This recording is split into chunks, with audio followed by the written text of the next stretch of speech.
ሰላምና ጤና በያላችሁበት ድረስ የተከበራችሁ የአውራምባ ታይምስ ተከታታዮች፣ ዛሬም እንደተለመደው አዳዲስ መረጃዎች ወደ እናንተ እናቀርባለን። በዚሁ መረጃችን አንድ ሰበር ዜና ማካተናል። ለትግራይ አዲስ ፕሬዝዳንት ተሹመዋል።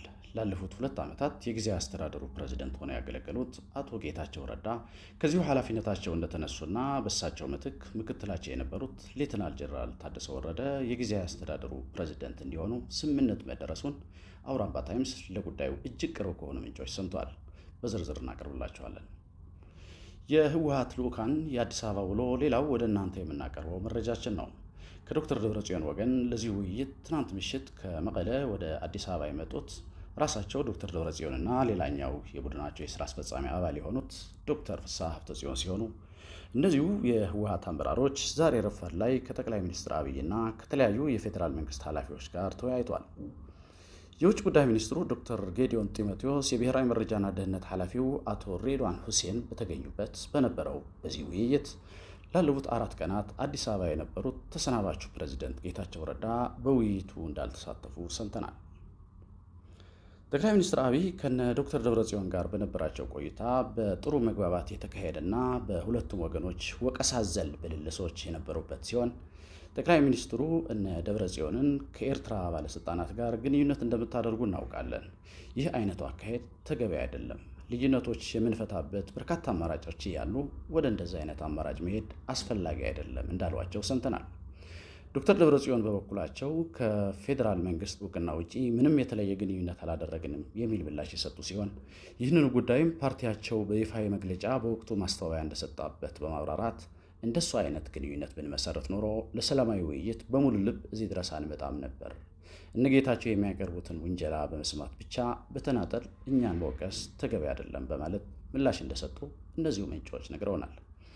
እነ ዶክተር ደብረጽዮን ከዚህ በተጨማሪ ትግራይን ባልተገባ መንገድ እየገፋሃት ነው፣ እኛ ፕሪቶሪያ ይፈጸም ከማለት ውጪ ምንም ያደረግነው ነገር የለም እንዳሏቸው ይህን የሰሙ ጠቅላይ ሚኒስትር አብይ ፈገግ ብለው ጌታቸውን አውርደህ ታደሰን አድርግልን አላችሁኝ፣ እሱን አደረግኩ፣ ሌላ ምን ቀራችሁ እንዳሏቸውና ከአዲሱ ፕሬዝዳንት ጋር ተስማምታችሁ የክልላችሁን ሰላም አጽኑ የሚል አቅጣጫም እንደሰጧቸው ሰምተናል።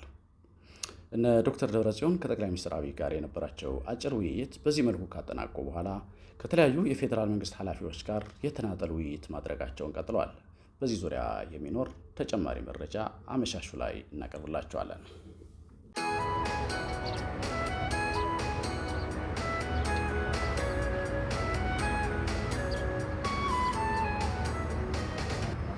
ሌተናል ጄኔራል ታደሰ ወረደ የትግራይ ክልል ፕሬዝዳንት ሆነው እንደተሾሙ ሰምተናል።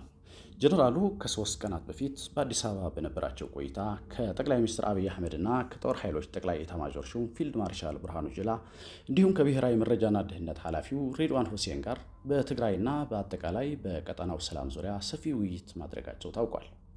በዚህ ውይይት ላይ በተደረሰ መግባባት ክልሉን ወደ ግጭት እንዳያመራ እሳቸው ትልቅ ኃላፊነት እንዳላቸው ገልጾ ክልሉን ቢያስተዳድሩ የተሻለ መሆኑ በፌዴራል መንግስት እንደተነገራቸው እሳቸውም በዚህ ሐሳብ ተስማምተው ወደ መቀለ እንደተመለሱ ለማወቅ ችለናል።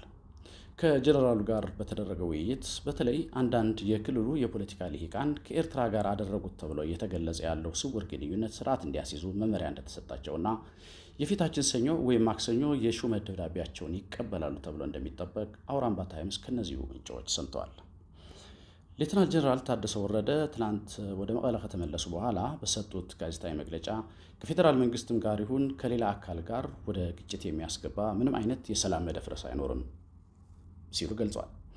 ጦርነት ሊነሳ ነው፣ የፌዴራል መንግስቱ ጣልቃ ሊገባ ነው የሚሉ ወሬዎች በስፋት እየተዛመቱ ቢሆንም ከፌዴራል መንግስትም ጋር ይሁን ከሌላ አካል ጋር ወደ ግጭት የሚያስገባ ምንም ነገር የለም፣ የውስጥ ግጭት ይፈጠራል የሚለው ጉዳይ ዝግ ነው ሲሉ በዚሁ ጋዜጣዊ መግለጫቸው በአጽንኦት ገልጸዋል። አቶ ጌታቸው ረዳ ባጠናቀቀው ሳምንት በ3 ጀነራሎች ላይ ያስተላለፉት የእግድ እርምጃ ተገቢ እንዳልሆነ በዚሁ መግለጫቸው የተቹት ጀነራል ታደሰ አቶ ጌታቸው ያልሾመውን ማውረድ አይችልም፣ ያንን የማድረግ ስልጣን አለው ብንል እንኳን ያንን ማድረጉ አሁን ባለው ሁኔታውን ከማባባስ ውጪ ጥቅም የለውም በማለት በሹምሽር የሚፈታ ችግር የለም ሲሉ እርምጃውን አውግዘዋል።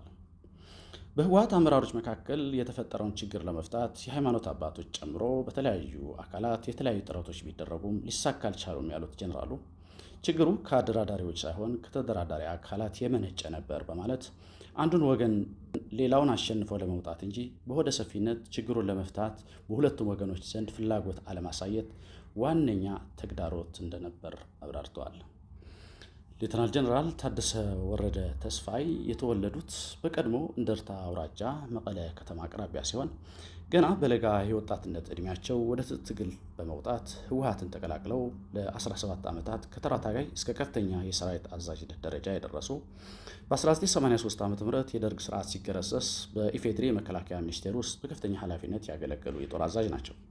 ጀነራል ታደሰ እንደ አውሮፓውያን አቆጣጠር በ2011 እስከ 2013 የተባበሩት መንግስታት የሰላም አስከባሪ ኃይል አዛዥ በሱዳን አብዬ በመሆን ከያኔው ዋና ጸሐፊ ባንኪሙን ኃላፊነት ተረክበው ሰላም አስከባሪውን ኃይል በብቃት የመሩ ሲሆን ከዛ በኋላ በጡረታ ወጥተው በመደበኛ ስራቸው ላይ ያሉ የትግራይ ጦርነት ሊፈነዳ ሲል ወደ ትግራይ ተጉዘው የክልሉን የጸጥታ ኃይል በኋላ ቲዲኤፍ በመባል የሚታወቀውን የትግራይ የሬዚስታንስ ሰራዊት በዋና አዛዥነት የመሩ በፕሪቶሪያ ስምምነት ሰላም ከተፈጠረ በኋላ ደግሞ በትግራይ ጊዜያዊ አስተዳደር ምክትል ፕሬዝዳንትና የጸጥታ ዘርፍ ኃላፊ ሆነው እስካሁን ድረስ ያገለገሉ ወታደራዊ አዛዦች ናቸው።